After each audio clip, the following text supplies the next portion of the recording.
So we're live.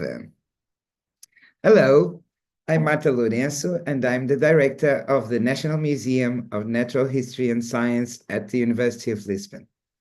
Today, I have two very special guests, two wonderfully talented artists that we met at the museum recently through the EU-funded Contested Desires Constructive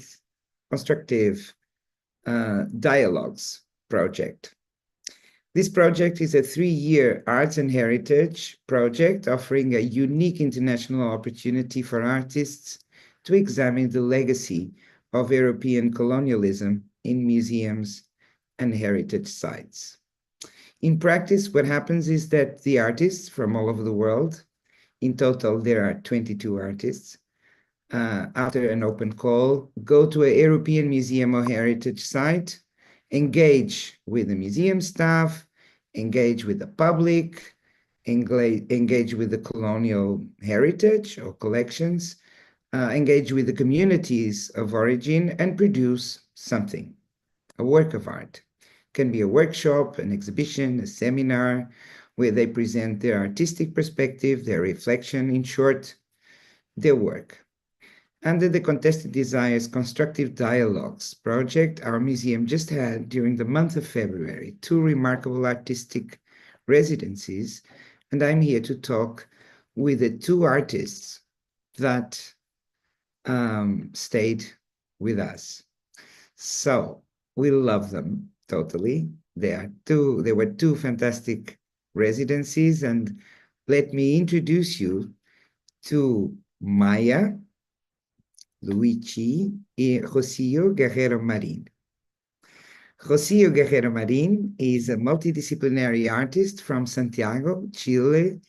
She studied visual arts at the Pontificia Universidad Católica de Chile and earned a master's degree in studio art from Hunter College-CUNY, New York. Her work has been exhibited in multiple museums and galleries in Chile and elsewhere, and the same with residencies in Chile, Mexico, Italy, among other countries. As for Maya, she was born in 1985 to a French mother and a Tunisian father. She's a visual artist whose work revolves around questions of memory, identity, the notion of trace, and the body. Trained outside academic circuits, she has produced several photographic series on the theme of bodily expression in the contemporary urban world between 2009 and 2014. A documentary film, Petites Histoires Enfumées, Little Smoky Stories, made in 2015, intertwines intimate testimonies relevant to Tunisian collective memory. In 2018, the death of her father, the film director Maya Louhichi, marked a profound turning point in her artistic research. Drawing inspiration for her paternal cinematic legacy, she has been exploring the theme of memory from various perspectives, whether intimate, collective, or linked to specific places. Her work has also been shown in Mali, Tunisia, Morocco, among others. Maya, Rocío, welcome to our YouTube channel, and thank you so much for your time now that you're back to your homes after a month at the museum. So first of all, tell me, where are you, both of you? Where are you in the world? I'm in Tunis, in Tunisia. In Tunis, Tunisia, and Rocío, are you at home?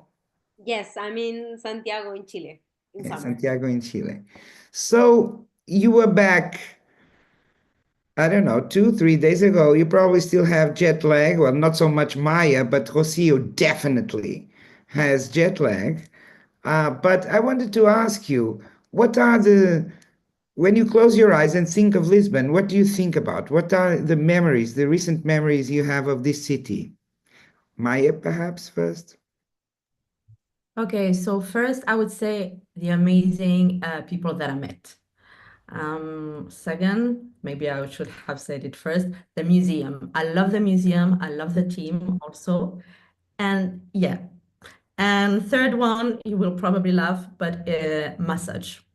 Yeah. I had a lot of messages and they were really nice.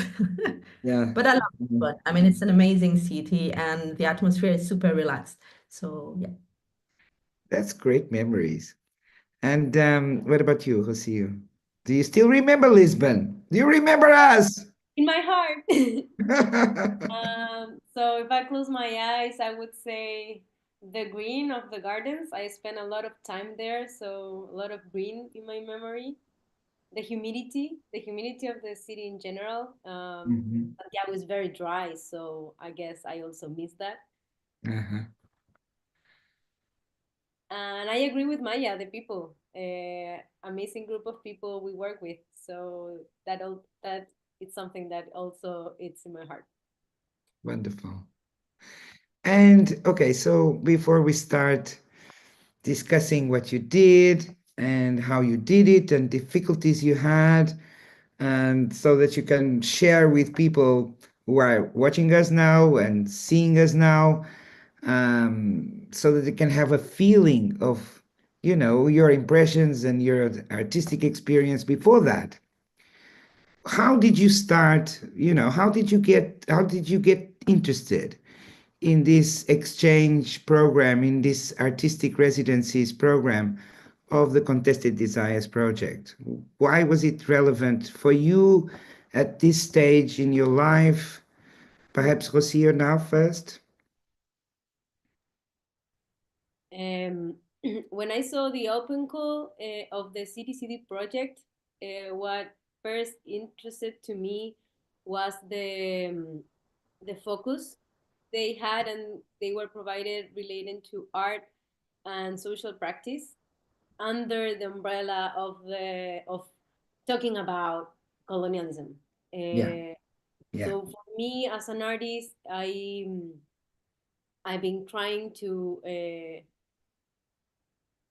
like advance in my career regarding social practice, which is something that it's not very easy because it's not easy to, I don't know, have funds for these Mhm. types of projects. It's not a type of art that it's inside the art market, for example. So there are very little opportunities Right. around not only this way of working, but also these topics Yeah, that, yeah, like, let's talk about colonialism heritage, right?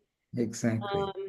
Um, so I guess I Although saw in Europe, that. although in Europe it's a very hot topic, okay? It's really, really, there's a lot of interest by museums, but not only, by all so there is some funding. And obviously the CDCD has EU money, and so there's interest, and it's always nice to have perspectives from outside Europe. I think that actually they're crucial perspectives from outside Europe. You cannot just stay, discussing among your friends and hope to progress. You cannot progress like that. You have to open up, right?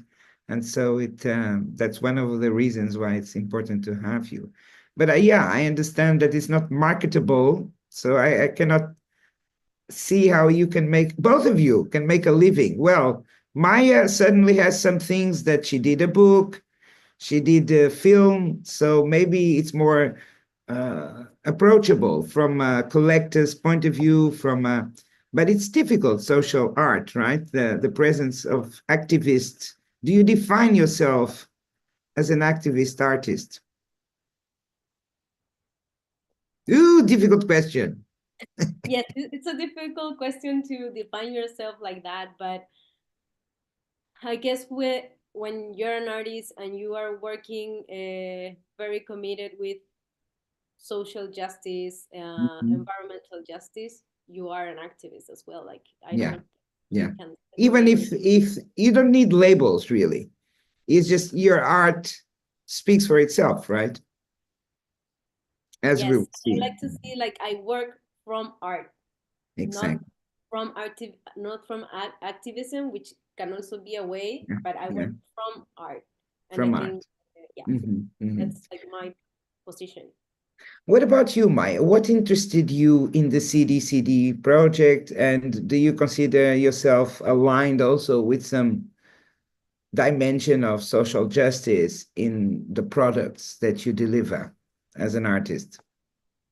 So yeah, so the CDCD program really was really appealing because of the subject, because I've been doing some researches about the topic that I actually address in the CDCD program. So for me, it was like, I was like, okay, let's see this. And I was also really excited about the fact that Tunisia was inside this program, Right. because it's often that we have Tunisia and Tunisian artists that are included in, especially in European programs and Western programs. So for me, it was, yeah, let's try this. And it was really the topic about it. I found it really interesting, sorry. But especially in museums and heritage sites also. Yeah, yeah. And Um, I think, yeah, sorry, tell me. no, I was about to answer your second question. So yeah, about the projects that I deliver, it just, usually I say for now that it stems from personal things and maybe it becomes universal. I do not have, once you have your artwork, you do not know, how it will be perceived by people. And also Right. regarding your question about being an activist, for example, I do not consider myself an activist, but sometimes just by being from a certain country, Yeah, people they can think, that it's maybe activism, but I would say it's much more political, especially right now in the yeah. arts. And it just by being, from a certain country, I would say. Yeah. You have your positionality defines you in a way, even if you don't want to, but it does. I understand that.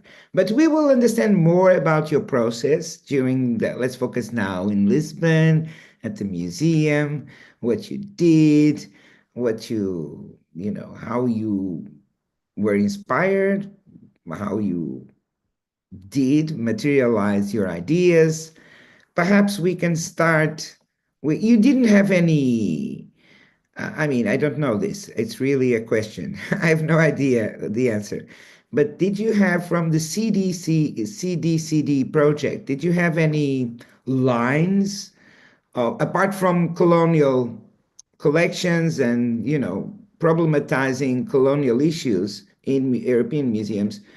I know that. But did you have any other specific requirements that you had to do, like, I don't know, just did you have any requirements? Yes, for the application, at least for Chile, there were Mm-hmm. two options. So I guess for every application they have two roads. So I applied to the road that was related to environmental issues and colonialism heritage. Okay. So my Okay. project goes that way. Mhm. See. Oh, that's interesting. I didn't know that. So you already had an umbrella, a kind of topic, a general theme, which was environmental issues. And did you also, Maya, have an umbrella? Yes. We had two journeys, and there was one so more focused on the societal issues, and this is what Okay. I. Okay. Oh, that's interesting. So now I understand. I didn't understand. Okay. It's good that we do YouTube's lives. Okay. So, Maya, perhaps you can start. Tell us a little bit about your stay here, your residency, your problematic. Show us, for the people who were not there, what did you do? Sorry. So I can talk about my subject, you Yes. mean? So my subject is about the invisible heritages, like I said. It's about the lasting impact of the colonial and racist science on our perceptions of beauty and identity, especially in the former colonized countries. So I have a PDF. I don't know if I can show it now or after.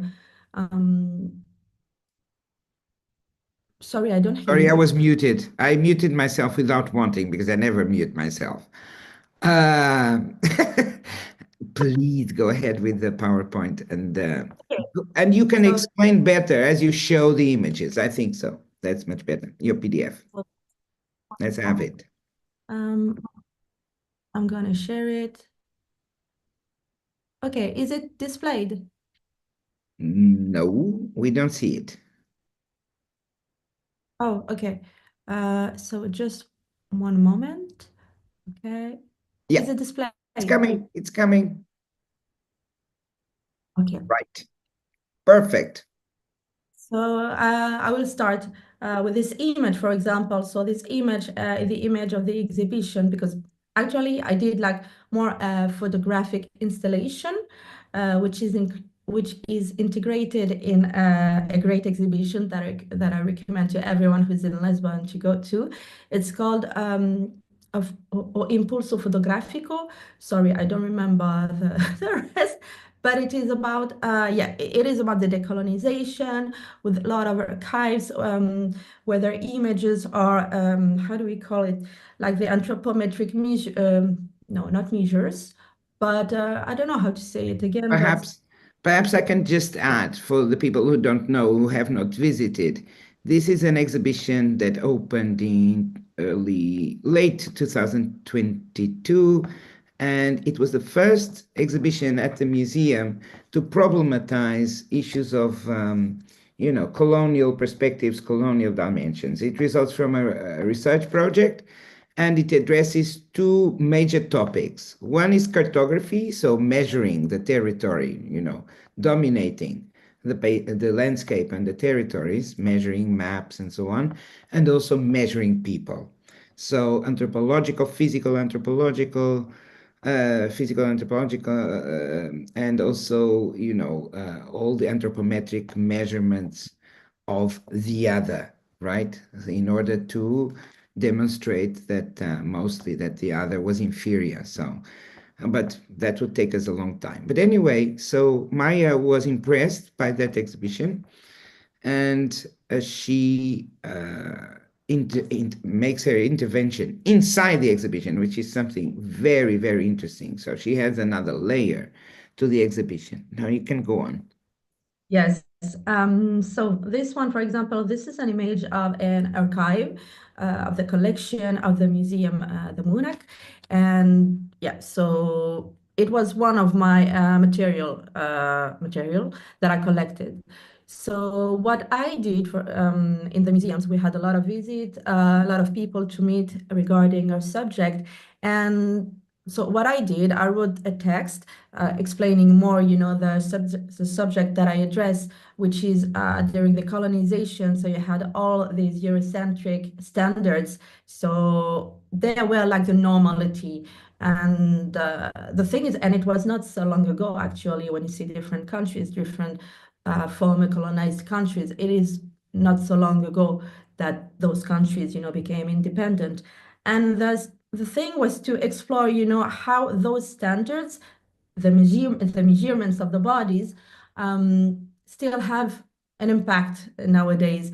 And this impact, okay, we know the racism, but sometimes we do not recognize, or we don't see, our own racism, which is called usually colorism.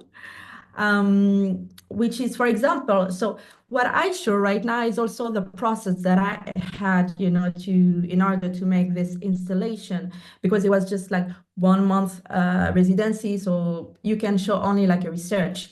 So it was first reading, especially like testimonies on Reddit site, for example, because people really talk about their issues and they're very spontaneous because they're unknown. So, and also collecting like different images. So for example, those are ads. For example, so we see like in the medias on the left with the whitening effect, and also like the Fair and Lovely, the famous brand Fair and Lovely. This is a lightening cream, a whitening cream, used in many, many countries. And there's also a lot of dollars, and euros that those industries, they make. And you have also on the right the face whitening cream, usually handmade. The medias as well. So we can see a picture of Beyonce, and how in the past production, her skin is much more light. And also the two ladies at the bottom. So you can see that, even there is one, who is dark skin. Well, she's kind of light, and her features are really kind of Eurocentric, about the nose, the eyes, and the lips. So I really, collected those materials for on the for the visuals. Then I also read a lot of articles. I also had notes from that I collected before, like years ago. For example, so you have that's what I do. Usually, I have images, and I have and I read a lot of articles, but also testimonies on the internet. I'm super curious about it. So here you can see some text on the right. I just don't remember exactly, the author, unfortunately. But yeah, so this was part of also of my creative process. Then regarding the installation, I have to say I really thought. Can I just interrupt you? Yeah, for So there was did you have a special interest in this topic of this kind of colorism thing, as you call it, or was it something that you decided to activate, to instantiate here in Lisbon? No. I already had this, I was already interested by this subject, like maybe, I don't know, like 2, 3 years ago. Mhm. And that's why I started to collect also materials. And I also started to observe much more like the behaviors, the ads, especially the medias. Yeah, and in society, in societies from the global south, Yeah, uh, I was, uh, I was living, about much, I was usually, how can I say? I stayed a lot in Southeast Asia, but also Tunisia.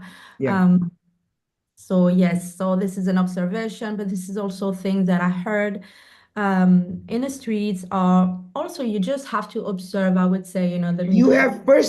You have firsthand experience of this dichotomy, this kind of the lighter, the better, the lighter, the more standard pattern, Western pattern of beauty. You have firsthand experience of that or not? What do you mean firsthand? Like, directly?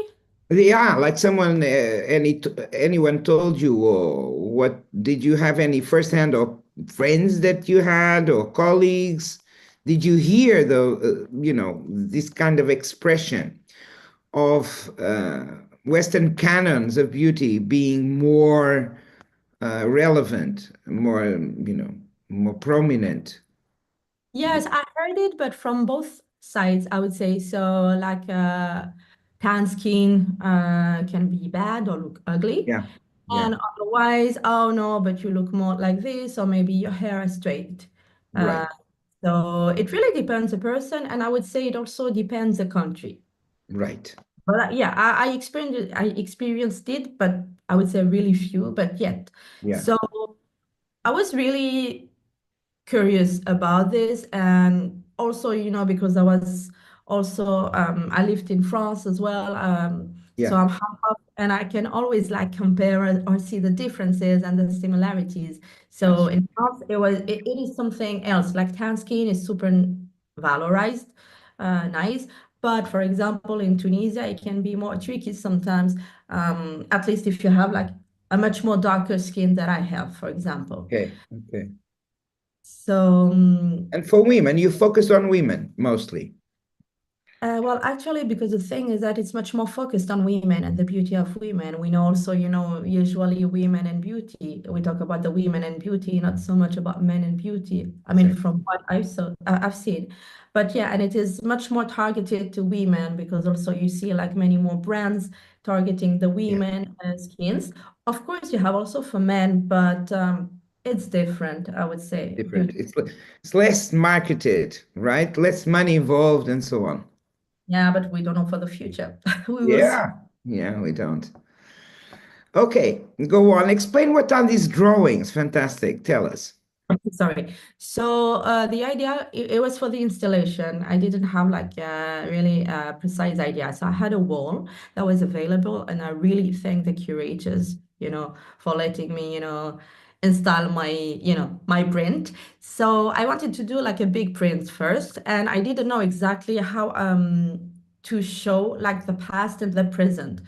So on the bottom left, you can see, it's a kind of, I would say, a snake or a wave. I was thinking maybe, showing like the continuity of time through this line with some pictures. So I did researches about installations, and I also asked ChatGPT to make some images based on my words.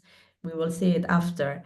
And then, thinking about this and reflecting, so I was like, okay, on the right, maybe I will choose this. It's you still have this idea of continuity of time, with the how can I say? So both sides, but also this line. I mean, well, the idea was on the left to have pictures or to have archives, everything related to the past, and on the right to do something. I didn't know exactly what I wanted to do. So you can see. Yeah, because your material was our photographs, right? Our collection of photography. Your scenario was the exhibition, but you had the colonial collections of photography, mostly from anthropological missions in the north of Angola. I don't know if you looked at elsewhere, Mozambique, maybe Guinea-Bissau also. So you had to connect, and that's really interesting. And I really would like you to explore more on that. You had to connect the past. So a bunch of photographs taken in the 1940s, early 1950s, to this idea that you had of the color, right? The color of the skin, especially in women, and how that is associated to canons of beauty. So tell us a little bit more about that precise link. It doesn't have to be a link, it can be contested, right? It can be actually an abyss, but you had to put them together in a way, right? Yes, true. Yes. So it's also part of the CDCD program because we have our subjects and then we have to adapt it to each residency and each place because we started with Lisbon and then we will have in other countries. So the idea was also to explore the museum collections, and it was amazing. So the museum has a lot of collections, also private collections. So I could access to some of them, like the private ones, thanks to many people, and I really thank them.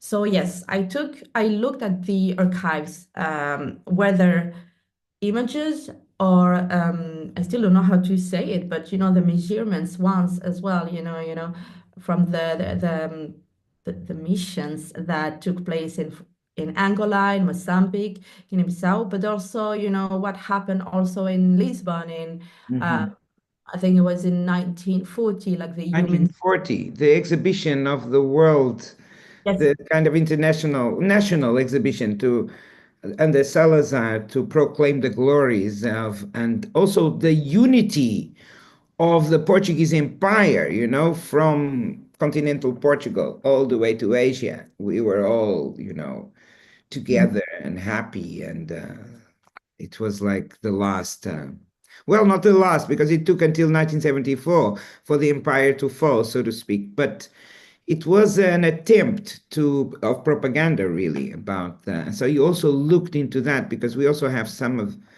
of that materials in our archives, and we have a garden, a botanic garden, where part of the exhibition took place. So that impressed you too. Did that influence you too? Well, actually, I also discovered a lot about Portugal because I have to say I didn't know much. And Yeah. of course, I mean, this is impressive to see, how people were dehumanized, and that it was not so long ago. You were talking also about the independence, like for example, of Angola. It was, I think, in 74. Yeah. And the human zoo in the tropical garden of Lisbon in Belém was kind of impressive because we could go there. We went there, and it's a really nice garden, but then you see the archives that hold Yeah. your museum, Mhm. like images and videos, and like it's horrible. It's just Yeah. horrible, and because people, they were took there just like the plants or animals as well. So you have all of this, and and people who also were born there. So of course, I mean, looking at these images, I was expecting to see some images, but yet it was hard to see it. So, and I have to say also, you know, we had a lot of visits and we could access many, many things in the collection. And you have also the museum instruments in the collection of the MUHNAC. Yeah. And them in pictures as well, because it was part of my creative process. So I took different pictures of the collections, and then I also used some archives and mixed them together because was a part of the past for my photographic installation. So yes, of course, it is impressive to see this, and it was really not so long ago. And also, I have to say it. Here it's Portugal, but it made me think more also about, you know, the French colonization in Tunisia, Sure. practices.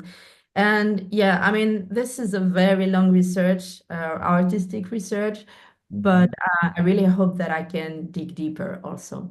Yeah, and more museums, perhaps you can Yes. also go to, you know, Yes. as museums become more open to these dimensions of looking into their difficult pasts and even their roles as museums into something that was really abject to some extent.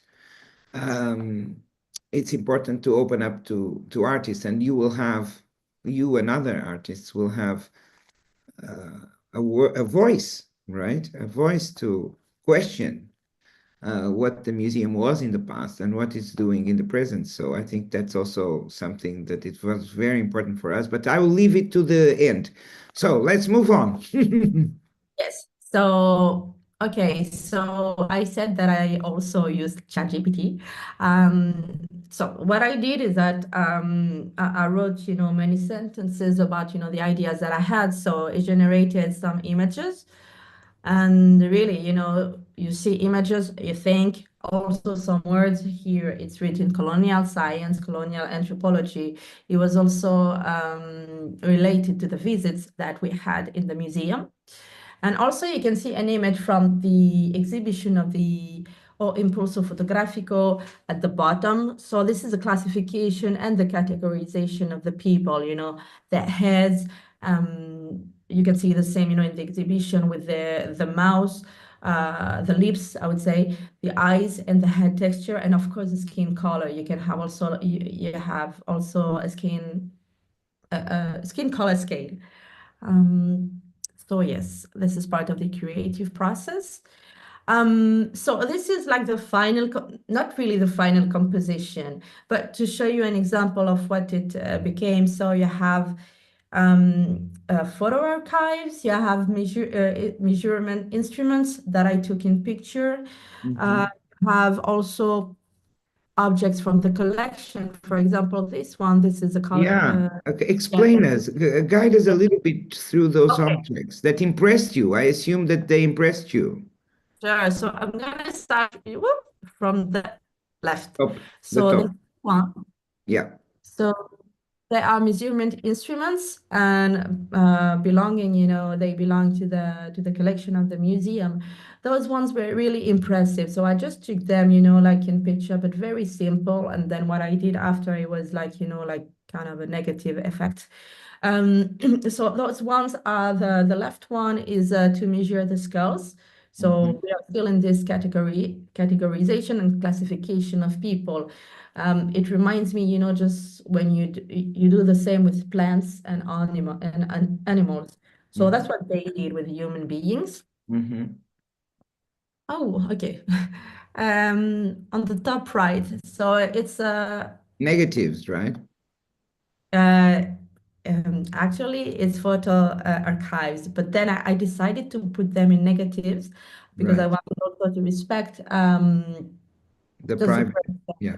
the privacy, because I mean, this is a very sensitive subject, and I'm not part of their family, so I have no rights to show them. So you have like one man, so they had to pose, of course, you know, to pose whether dressed or naked also, but I didn't want to show this. And on the right, so you have this hand. So this hand is actually, yeah, a print of of a kid hand. So that was really shocking for me, even though, I mean, we know things, but seeing this is something different. Right. So you have these two, so it's archives. So Yeah. the one on the left, it's on the computer, we cannot see it well. So this is the image from the human zoo in 1940. It's a record, right? With the writings, it's kind of a We cannot. inventory catalog, of the photo, right? Yes. There was probably a catalog of this event at that time, and so you can have all the information and also the author on the writings. And on the right, so it's also like, I think it's this one, the negative as well. So I did that Yeah. process because I Yeah. still wanted to respect, the privacy of people. Yeah. But it was also in this human zoo. And I think it belonged to like a newspaper, but I do not have with me the references. You can find it in the exhibition. Yeah. Uh, I think you were very sensitive to do that. Let me just add, because the museum, they probably told you, the curators, that I don't think we had a conversation about that, but we only exhibit photos of people who have their names indicated. We know that the photos, people were not given consent to be taken photographs, but for example, in that exhibition, we only displayed people who we know the name in the Impulso Fotográfico. Meaning here we don't know who are we're still actually, there's a student going through all the people who are on show in this exhibition to find out their names and descendants and so on. So we don't know. So you showed incredible sensitivity to that choice that you made, which is a deliberate choice. And I really appreciate that, Maya. I really appreciate that. And it goes in tune with what the museum thinks as an institution. Thank you, Marta, and thank you also for, the authorizations also of these images. And yeah, I have to say, David Placido, the student you talked about, he really helped me a lot. We could see together the archives, and what he's doing also, his own research is amazing. So he's looking for the descendants of the people who were exhibited in this human zoo. So yes, oh, sorry. So you can see also like this box. I think it's anthropometry box. Anthropologists, right? Box. And yeah, and also the meter. But what is also interesting, I would say, for me, in this picture. Color scale, the skin's color scale.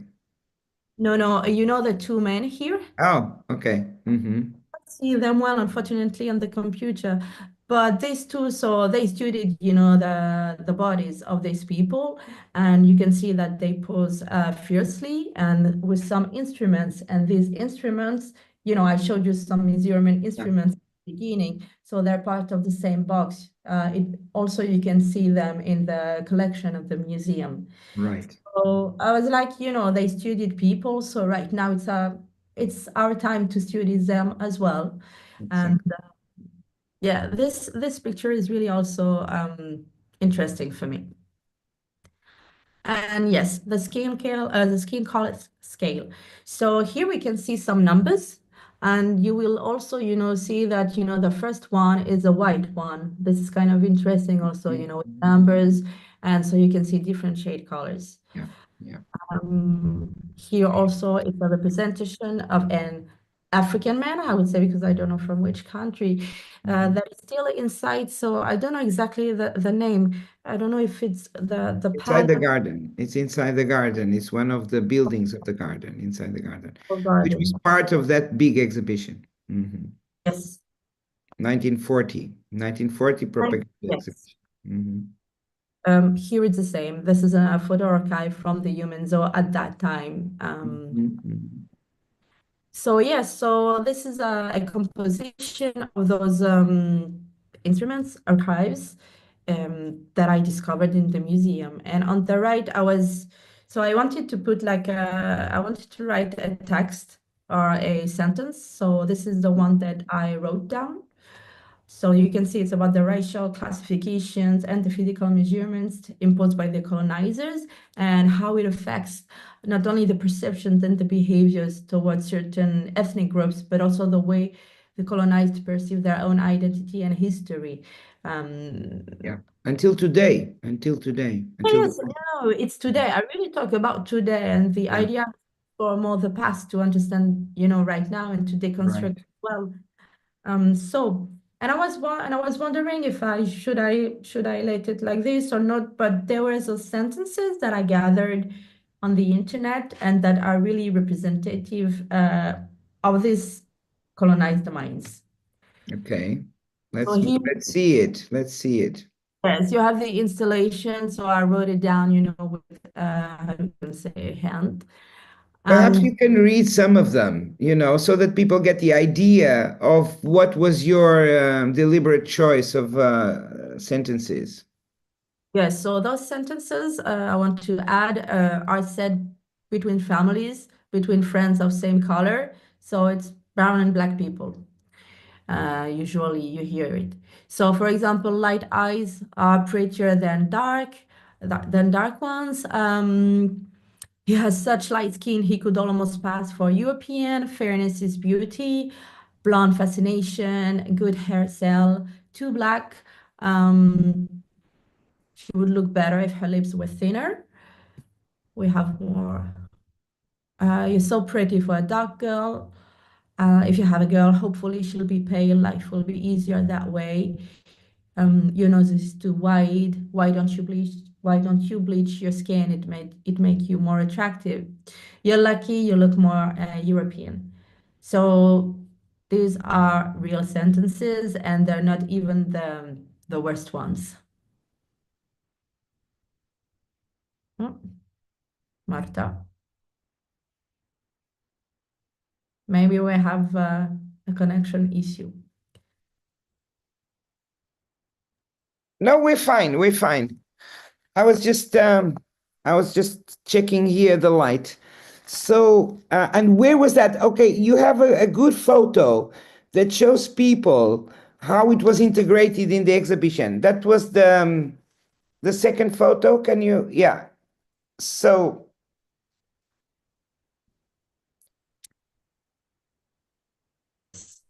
Yeah, exactly. So you see there's an exhibition there with a mirror. There are some objects in a display case. And there is a photo also with some text, a photo original from our archives. And not original, a copy. They're all copies. But so it looks incredible because it's in the anthropological section, of course, not in the cartographic section. And so it looks as if it was planned for that space. It was amazing when I saw at the opening. It was really special to see that there because it fits so well. It's just very special, and it makes us think more about the present even than the exhibition does. So it really provokes visitors to go beyond the context of the exhibition. And I think what is interesting also is actually you can see, under the glass, there are objects.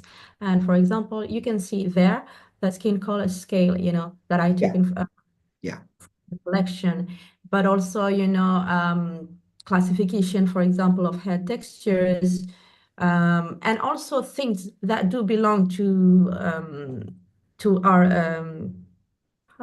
our times. For example, you have the band-aids, we are all used, to this band-aid, kind of not really white, but tan. And many people, they never thought about, oh, it's not my skin color. So we can see also right now that there are different colors like the tan, the dark brown, and the black. So it's much more contemporary, I would say. And also Absolutely. I agree. Yeah, absolutely. I agree. You were really, again, very sharp in your message because you went directly to the point of the present, and the connection was really, really remarkable. So I don't know if you perhaps we can stop now, and perhaps we can move on to Rocío, and then we have a more general discussion about expectations, inspiration, and colonialism and lessons learned, if any, at least reflections made. Perhaps we can do that, but I would pass on to Rocío now. Okay. Thank you, Maya, and thank you, Marta. I will share my screen now. So your environment, right? Yes. So, okay. Go on. Yes. So first, I wanted to briefly describe my practice as an artist in general, where my practice emphasizes sharing, listening, and presence through objects, installations, social practice, and different experiences. I explore the interplay between bodies, environments, and language, examining how these relationships shape our understanding of the world. Sorry. So my research has an increasingly collective approach involving crafts, ancestral knowledge, feminisms, and artistic processes that allow body learning and mutual listening. So sorry to interrupt, but do you know we are only seeing a green screen? You know that? Okay, it's on purpose. Okay. Yes, and I also liked it because I had no idea you were that you will ask at the beginning what we thought about Lisbon now, and I choose green, and then I realized, totally. The beginning of my presentation is green, so it's okay. It's okay. I will move forward. This is just an introduction. I love that green. I mean, I really do. So go on. So it is through these experiences and way of working that I seek to generate a network of mutual support for everything that's going on today. Okay. So as we were talking at the beginning, during the CDC program, I chose the environmental colonialism route. So in relation to this topic, I will be carrying out a series of workshops that will lead to a final collective art piece that ideally we will show at the end of the CDCD project. And the research started in Lisbon with the MUHNAC.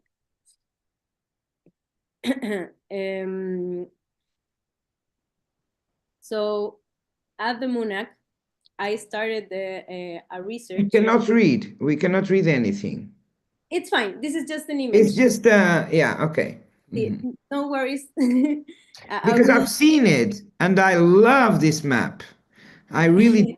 And it's a pity that, well, maybe at some point you can publish it or so, because I really think it's great. It's well done, and the connection's very well established. So it's also a preliminary edition of this mind map, which is a summary of the research I did during this month of residency with you. And it also showed the guidelines of the project that I'm envisioning, which is like the big picture of the project, which so far I'm calling Cancionero Botánico de Colonial, but it's just a tentative title for now. So before arriving to Lisbon, my proposal was to work around sound and rhythm in order to make songs collectively. That's the aim of the workshops I am planning to do. And these songs will be inspired in the research I now did in the museum's collection. So this mind map that shows this summary of the research, it shows the research where I focused on the Portuguese past related to colonial extractivism, colonial science, and the scientific missions. And so, yes. So, too much. I profit while you're, messing up with the PowerPoint to say how grateful I am because you have a cold and we can tell that. Oh, We yes, can yes, tell, yes. yeah. And I'm so Sorry. grateful. I mean, I really wish you the best. It was this difference of temperature, right? I can imagine. Oh, yes, it's not just the jet lag, but also there was this Yeah. guy sitting next to me in the plane that was like really doing very bad, and now I have this cold, but I'm Yeah. feeling better today, so I'm happy I could be able to Yeah, join me us. too. Me too. I'm Join you. delighted. Thank you. Thank So you. I'm still like okay, recovering for everything. But yes, so where was I? My research. Guide us through how it came about, how the whole thing came about, because, and I should add to our viewers that Rocío, which is not the case of Maya, but Rocío intersected with another project that we have going on, right? There was some point of connection. She felt at some point that the two things could go together, right? Yes, I'm going there. Okay. Yes, that's the exciting part. Yeah, I know. So, okay, so I started doing my research. I studied the botanical gardens, the two botanical gardens that the museum have, their variums and the archives in general related to botanics and the vegetable world. And thanks to this, I selected 4 endangered species whose stories exemplifies colonialist thought and its consequences. So the species I chose was the Wapeva, the Tomwa, the Drago, and the Virapitanga. All of these species have a very specific history with them. These are endangered species today. Yeah, because species of the that were intensely extracted, right? And that now are extinct in the areas where they're native. Exactly. And yes, and you can find them in botanical gardens. Exactly. Because let's remember that botanical gardens were a symbol of wealth and power of every empire in the world. So they collect all these species. And Yeah, they are also but now also because they have that, they are also acting as conservating, especially when they have seeds and so on. They have this dimension of exactly. plant conservation that, because the species have gone extinct in the wild, there is these seed banks where you can eventually, and they are typically in botanic gardens, but not only in Europe, everywhere in the world, right? Yes, exactly. That's an interesting figure because botanics gardens today have the mission to preserve, right, many different species, and a lot of those species that they preserve are species that were today are endangered because of colonialism. Exactly. So it's like a dual overexploitation also, huh? exactly, and of course Also global climate change. warming. Exactly. Mhm. Exactly. So also as part of my research, I started a sound archive at the Botanical Garden where I explored the sound between the interaction of different plants that were in the garden and the interaction with the human body. So by using a contact microphone, I was able to amplify that sound. So I gather all this sound material to which now I will be working on to do this sound archive. So while carrying out this sound exploration in the garden, we had a meeting with Marta, and so you told me you were doing this research with the musical instruments, and you were planning an exhibition on that. So that really clicked on me, and so I got very interested in that, and I proposed you to do a workshop around sound exploration based on those instruments, which we can see some pictures here. The instruments are mainly made with organic materials, let's say wood, seeds, and also some discarded materials. Yeah, and they also part of the same coherent collections, colonial collections, that Maya spoke about. So they were collecting during scientific missions to the Portuguese former colonies in the 1940s, 1950s. And they came to Lisbon as a way to, as a material culture of the subjects, of the humans that were being studied. Exactly. And also, besides like being able to see these objects, I was able to take a look on the video archive you have with these instruments being played in different ways. So that was also very useful, because it's not, for me, the research around sound, it's also around body and how you can like, how the interaction between the body and the object can produce different types of sound. Right. I don't know what you're too quick. You're too quick. Okay, so we did the workshop at the palace in the Tropical Botanical Garden, where the collection is situated. We invited the children of the school at Baixa de Banheira to meet with us at the museum. I'm going to write down in the comments the name of the school so that people know, Okay, so. Yes, thank you. So this group of kids that were between 11 and 12 years came to the palace of the garden to take a close look to the collection. So they were guided through the collection by Ana Godinho and Raquel Barata. They were able to see all the objects with an emphasis of the musical instruments that the collection held. And after that, I lead a workshop with the big question saying how they imagine these instruments make sound. And also how they imagine in which context these instruments were used.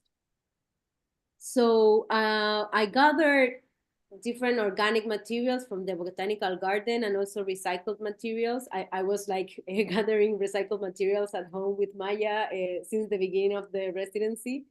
And so the invitation for them was to explore the possibilities of sound around these materials. How can they create and come up with different sounds with the materials that were there? Very simple materials, discarded objects. And each came up with a different instrument.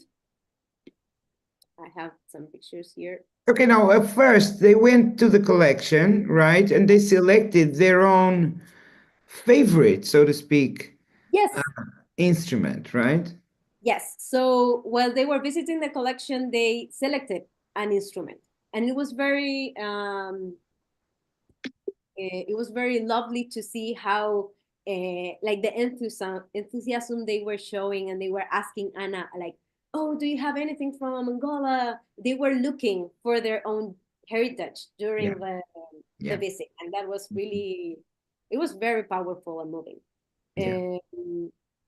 So they chose an instrument, right? Which they took a photo with the instrument, and they went back home with that instrument in mind. Then we came down, we did the workshop, but the idea was not for them to replicate the instrument. Right. It was more to explore around sound and the possibilities around sound and music.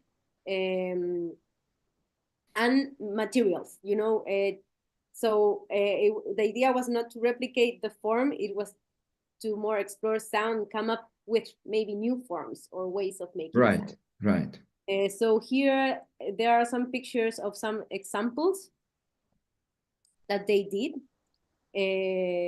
with different sound characteristics and different ways of using the body to activate them. So some of them were more like a waistband, or I don't know how to say in English, like the maracas thing, or more Maracas, they're maracas, it's fine.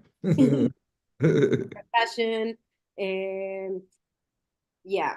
So, and then when they finished, we went outside and we played all together as in an orchestra. So they had this experience not only of doing their own individual object to make sound, but also what it means to play all together a beat. Yeah. And then, so we did that outside. Then we came back inside, and while they were waiting for the bus, the most I think this is the most beautiful part of the whole experience, because while they were waiting, they started by themselves to make up different beats all together. So they started. Yes, actually, as soon as they had their instruments ready, they immediately, okay, they explored sound, as you say, but what happened immediately when they had all the instruments done was that something beautiful happened indeed, because there was music, right? They started playing, testing their instruments, and there was this wave, coherent, synchronized, melodic wave of sound that came out of the group. And we were fascinated. I was really fascinated. Mm-hmm. Yes, that was really beautiful because it was super organic, it was natural, it was instant, it was playful. You could tell that they were like having a good time. And through having a good time and through playing, they were also learning something about themselves, which I think it's like very crucial for an art experience. Yeah. For an Yeah. art And it's not over. We're going to continue working with them, both with you and also with the original, so to speak, before you came and destroyed the whole thing. Before you came and the idea was to work. Okay, so there's going to be a conversation about that with the two teachers, Ana Josefa Cardoso, and it's actually next week. Ana Josefa Cardoso and Leticia Brito. So their idea was to select, the kids would come, they would choose an instrument of their preference, and then the instrument would go to the school to discuss issues of collective memory, family memory, individual memory with the families in the school.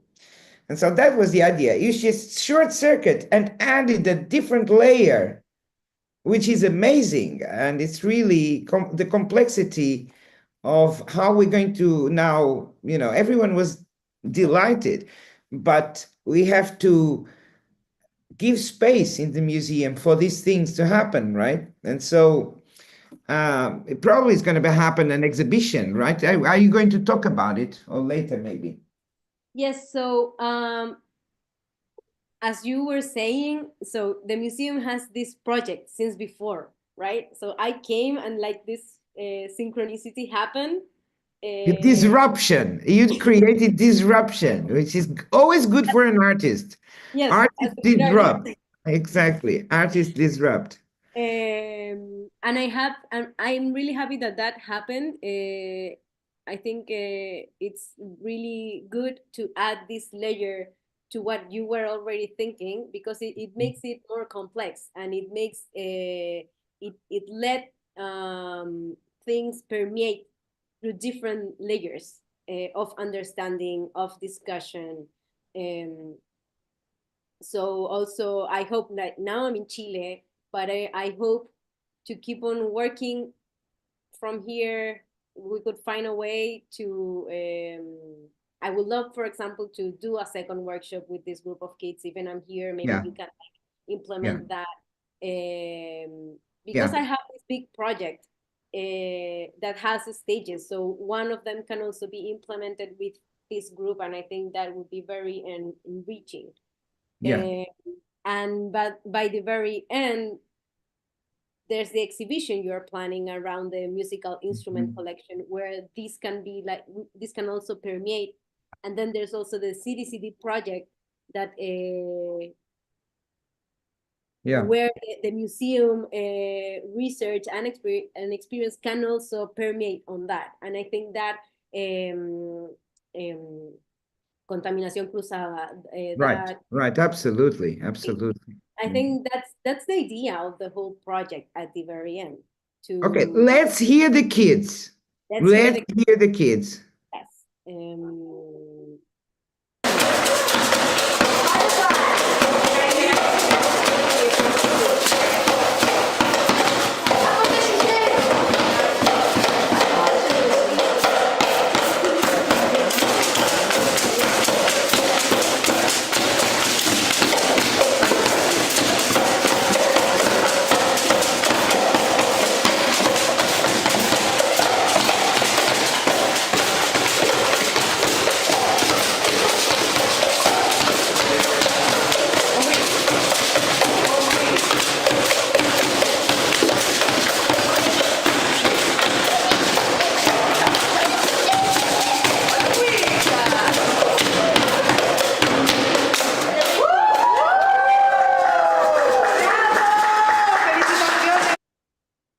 Amazing. That's just an example of what happened that day. They were really also strong, really powerful. Dancing in a circle. So yeah, that was the most beautiful experience I had during the whole residency, I would say. Yeah. Okay, so perhaps we can now get back the three of us together to share a little bit more general ideas about lessons learned. I'm not saying that there's going to be lessons learned, okay, but it's just some reflections that you made and you shaped us. So you made us have too about this program that we have going on of resignification, of reparation, working with the communities to, address Portuguese difficult colonial past. And it's something that's going to take us years. But artists, in my view, not only all sorts of different artists, they have this possibility, the possibility of imagination, the possibility of fiction, the possibility of dreaming, and the possibility of moving between different space times, from 1940s to 2023 and vice versa, which is a latitude that museums of science and natural history are not used to, And so we only started now working, not with artists. With artists, we have a permanent program since the 1980s, with Sofia Marçal, who's the curator, and we've been having these exchanges and asking artists to problematize about science and nature and so on, but not so much about the colonial past. And so we're having you and other artists coming now and help us deal with this colonial past. What do you think are, from your experience, what do artists bring to museums? What does your perspective, you think? What does art, not yours, okay? What does art bring to museums in this discomfort, debate, and difficult confrontation with the past, colonial past in Europe, particularly? What do you think art can bring us? Who wants to start?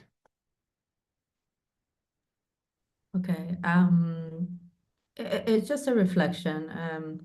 I think maybe the impact of the past, maybe it's because it's based on my research right now, but I would say, questions on our times. So because museums usually holds, like collections from the past, and having also like a reflect on on what all this how can I say? I will say it in another way. So how is it right now based on the past and what has happened, what is still now? Like, for example, this subject, we talk about decolonization. It's just starting, I would say, now in Europe, maybe not in UK. But, we usually have archives, which is really important, powerful, and we need it. I mean, to know, our present, we need archives. But I would say maybe more contemporary art questions, reflections. Yeah. What do you think, Rocío? I would say artists should bring to the museum critical thinking. And as you said before, eruption, to be,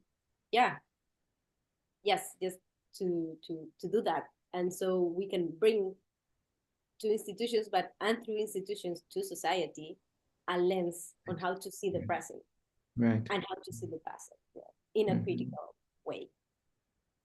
Yeah. From my experience in the past, I don't know, 5 years, 6 years, when we started working with artists directly in the colonial issues, I think that artists not only do something that's very difficult for us to do, museums, which is to bring objects to the present, as Maya already said, it's quite difficult for museums. Museums deal very well with the past, but they are in the present, and sometimes it's difficult. It's considered too political, or too, red line that was crossed, or too activist, or to address the impact of colonialism, for example, in the present, which is what's all about. Objects all about is the present. It's not about the past. The past needs to be contextualized because objects were stolen, they are undocumented, we need to research all that. But then when you have to signify them, to search their meaning in terms of identity, memory, collective memory, it's all about the present, about the people who are now living in Lisbon, in Portugal, in Europe, in the former colonies, and so on. So I think artists do that very well. They're really good. Not only, also performing arts, you see, theater, dance, other projects that we have with dance and with theater, they're great at doing that. We're kind of afraid, in a way, museums to do that. So artists really help us doing that. And another thing is that artists, I think, can show us the truth in ways that the museum cannot show. I give you an example. We have some, as you know, I don't know if you saw them, but we have some photographs from the archives that we cannot show.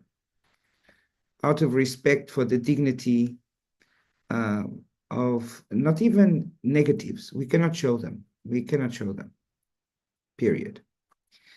But what is depicted there in those photographs is a story that must be told. So on the one hand, the museum cannot show, but on the other hand, their story must be told. And that can really be done very well through art, through theater, for example, dance, or through an installation. So there's these two contributions, I think. But I mean, I learned this from you and other artists that, are here around the museum doing things and innovating and disrupting us all the time. How do you plan? I don't want to talk all the time. It's about you. How do you plan to take, you already said a little bit, but I would like to explore, how do you plan to take this experience that you had here in Lisbon further? You already said a little bit, Rocío. You also said a little bit, Maya, but of course it's probably too early. You want more time to think about things. But how do you plan to take this forward? It's not going to be a page turned and now something else, right? You're going to continue on these subjects. In what ways? What is your plan? Maya? Oh, Oh, well, doesn't matter. first, I was thinking on when we were talking before, and I think it's interesting to see the figure of the artist as a facilitator. So in that way, it's a facilitator between Yeah, a the mediator, no? A mediator. right of experiences, of discourses, of Mhm. realities, of the present, of Mhm. society. See, I just wanted to add that to the previous Yeah. conversation. And regarding your question, see, I still need to process this past month, but on one side, I would love to continue being linked to what you will be doing on the Yeah. project with this school, Mhm. with the group Mhm. of children that we did the workshop with. That would be ideal. And I would like to keep on also maybe doing workshops here Mhm. in Chile. I don't know if exactly the same way, or Right. I will have to contextualize it Yeah. here. The context is different, right? The context Yes, is different. it's very different, but it will also depend on the community I will be able to work with. Yeah. So that's to see in the future, in the coming Yeah. weeks. Well, with us, you can continue. Absolutely. I mean, you just continue with that group of kids. You're not here, but it can still be done through the museum. Then you'll have a mediator here, a proxy, more a proxy than a See, mediator. And I think I'm that you thinking can something like that. accompany. Yeah. Yes, that would be great because I woke up this morning thinking that about that like the project I envisioned before knowing this group of kids, it's Yeah. aimed for them, even Exactly. before I met them. But it Exactly. makes sense that Mhm. if it's given to them, Yeah. of course I can adapt it. I can adapt the project to different contexts Yeah. and that Definitely. can like be Mhm. done. But I think it would be much more. What's the specific word? Like it's intended to them. It's their objects. Yeah. They seen. It's their beats. It's their history. That's Their right. yeah. Mhm. So yeah, we'll see. And it was instead, and all those objects were instantiated by you during that activity that you did with them. So it will be really natural that you continued working with them, I think, for them. See, that would be great. That would be great. I would like to see myself as like the art director of what they will end up doing, kind of thing. Yeah. I can Yeah. like I feel like I can guide Yeah. their um their intentions. Right. They're Yeah. they're willing to do something because they're very proactive and they look very enthusiastic of like being part of Absolutely. They something. were super excited and they will never forget, this kind of thing. It's just so. Imagine when you were 10-year-old developing a musical instrument, playing it with your friends and so on. So they're really excited, I know. And And it's there'll even be more, yeah, no, it's even more exciting when these things can escalate. Like you yeah, have a museum, right? You have an yeah, artist. yeah. They And they're become going artists, to, real artists. yeah, and they will show their instruments to the general public in an exhibition. So, I mean, how exciting is that for a 10-year-old? I mean, this is It's crazy. great. Fantastic. Yes, It's it's so amazing. great, so great. So, And yes, there's so sure. many. Mhm. Sorry. Hmm? Yes, sure. We want you to Mhm. continue this a little bit because, yeah, remotely, but That would be great. yeah. I don't And mind being in the so, shadows. no, no, shadow never. You can't because you're so vivid. No, but yeah, yeah. We will find ways. We will find ways. Maya, and you? Before answering, I would like also to add something. I think it's interesting also to question the words political and activism in museums and institutions, because this is just a question. What is considered in the West political and activism? What it is? Is it like, history? Is it another point of view, another perspective? So I think it's also interesting to question this. You're So totally, yeah. I just wanted to add this because, we are used, maybe even myself sometimes, to have like, a Western point of view. But when you live in other societies, it's different. It's So, different. Yeah.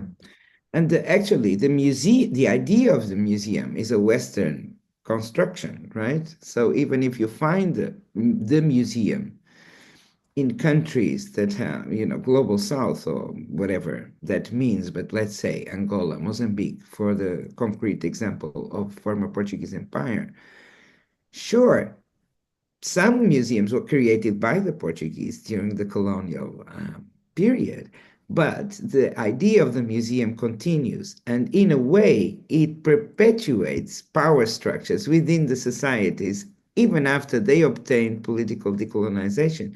So it's quite interesting to discuss the Western idea of museum, right? yeah, and I think, it kind of resonates also, with the colorism inside the communities, what is left and inside the communities. But this is a very long subject. But We regarding should this, have another conversation about it. We I would will, love. not in public, of course, but we will, the three of us. I Yeah, I really mean, look it's, forward. it's Yeah, fascinating. Regarding the CDCD program, well, I started with this project, and during the residency, I came up, with this idea maybe to continue in different countries, like in different, Mhm. Europe, maybe starting with Europe, because it's Yeah, it would be a very, very long project, but, maybe after Portugal, so I will be in the residency in Italy. Let's see also yeah. what's going. That's what I was going to ask. Do you have any obligations still with CDCD project?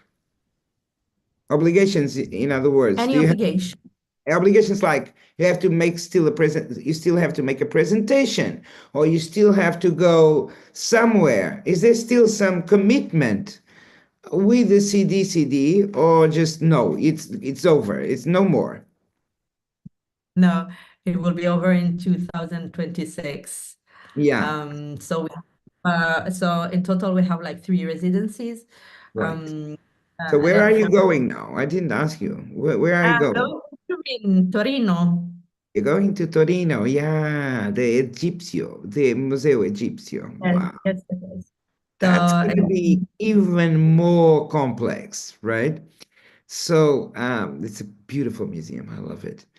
And you, Rocío, where are you going? I'm going to Budapest. Budapest, also beautiful. Which museum is there? I forgot.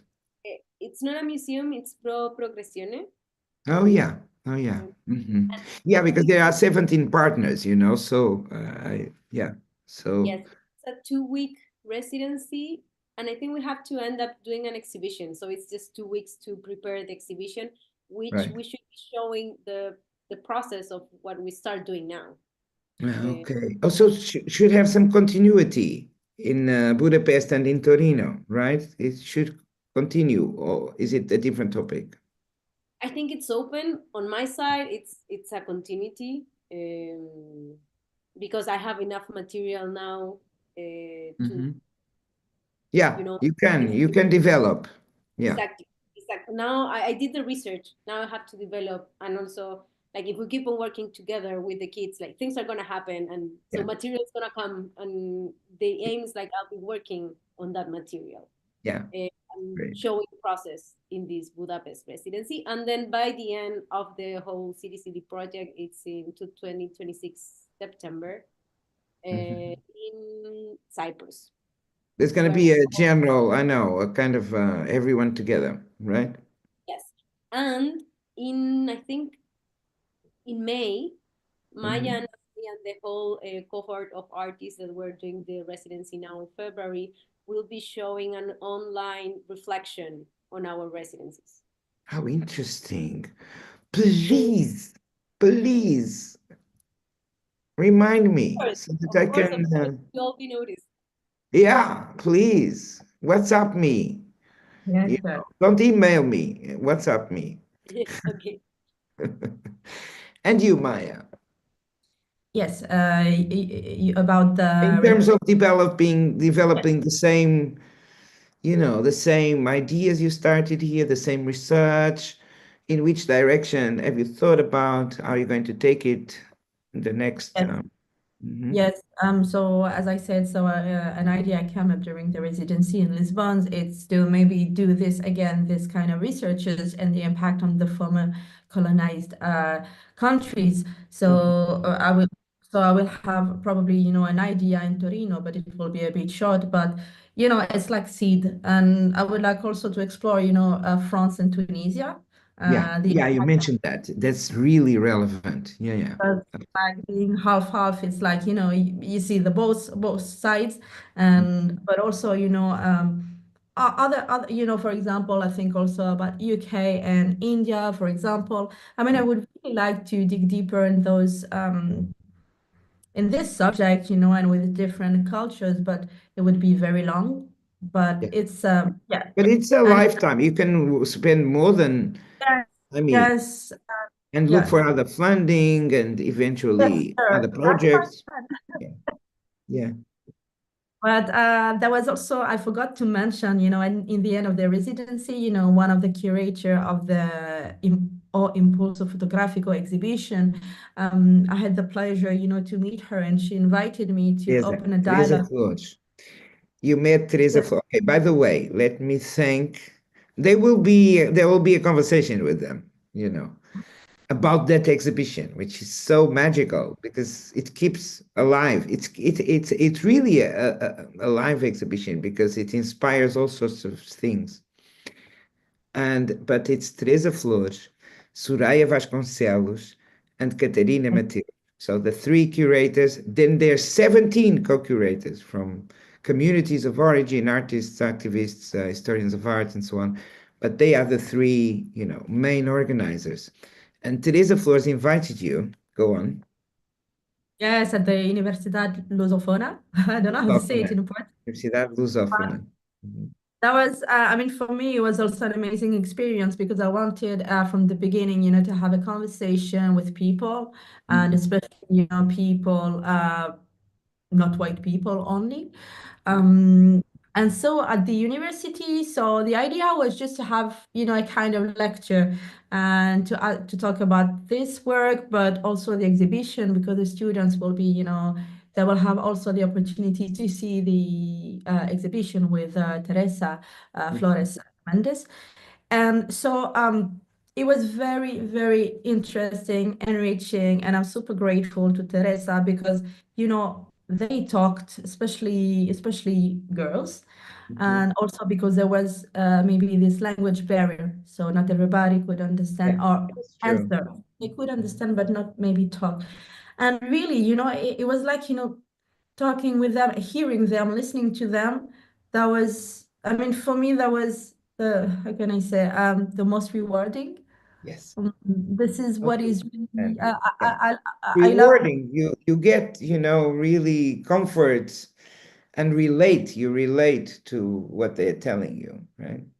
A little bit, but it's especially the thing is, people talk about their experiences. I don't need, me, I'm just here, just like Rocio said, it's like a mediator, a facilitator. I was just asking questions. They were looking at some of the sentences, also on the print, and they said that they I heard think this. that's a bit modest. I think you're more than that. Okay, I disagree that you're just a mediator. You're not here to connect dots. You're here to have a Right? I voice mean, and say things that you have to say, right? yes, and the class is mixed, so you have white, brown, black people, and you have men and boys, but men and boys, no, sorry, girls and boys. Yeah. Um, but yes, it was very interesting because there were also, like, for example, there was an idea about the social medias because it's really important also in terms of representation. Right. And one said, yeah, it can help, with more representation, and the other one said no. So, they were debating. So, yeah, I mean, opening dialogue for me is one of it's the most rewarding, and I learn. This is part of my research as well. Yeah, and listen to people. That's really I learn from them. Everybody has a different experience. It also depends, if you are mixed or not. Each one has its own history. So I learned a lot from them. Yeah. And maybe you can get in touch. I think that it's always important when you do, okay, so it's a side effect. It's not really the purpose. You're not just building networks, but you are also building networks, right? You're meeting people, you're meeting museum staff, you're meeting gallery staff, you're meeting colleagues, other artists, and also academics, right? So it's all about also meeting people. And these artistic residences, I think that you profited also from that too while you were here. I think that was very good too. Right, girls, it's A lot. Yeah. it's a lot of time already. People are super bored with us, but wait, they're not. But they don't dare. But let's see if there is any questions. I don't think so. Because I had just seen, no, I don't think. There was a lot of people watching, and there will be more in the future. But for the moment, there is no questions. So, look, the only thing that I can say was that it was really a privilege and an honor to have you here to question us directly as you did, to challenge us, to make us think about other things, other perspectives, and to push the museum in other directions. And that's really the most important thing for us. And we will not forget you. That's for sure. And you will always be welcome here, remotely or in person. And let's see if we can continue working together. Okay? And meanwhile, I wish you the best for the future, near future, Project CDC or not Project CDC, whatever. I wish you the best. And I'm sure I'm joined by the whole museum in wishing this to you. Okay? So thank you so much, Maya, Rocío, for the pleasure of having met you and for whatever new ideas you brought to us. Okay? Thank you so much, Marta, and to the whole museum staff. Yeah, thank you. Thank you, everyone. It was very inspiring. Okay. Thank you. And thank you also to our viewers. I was forgetting to say that. To our viewers from the past, which in other words is the last second, and to the future of the viewers of the future. So here we are. Bye.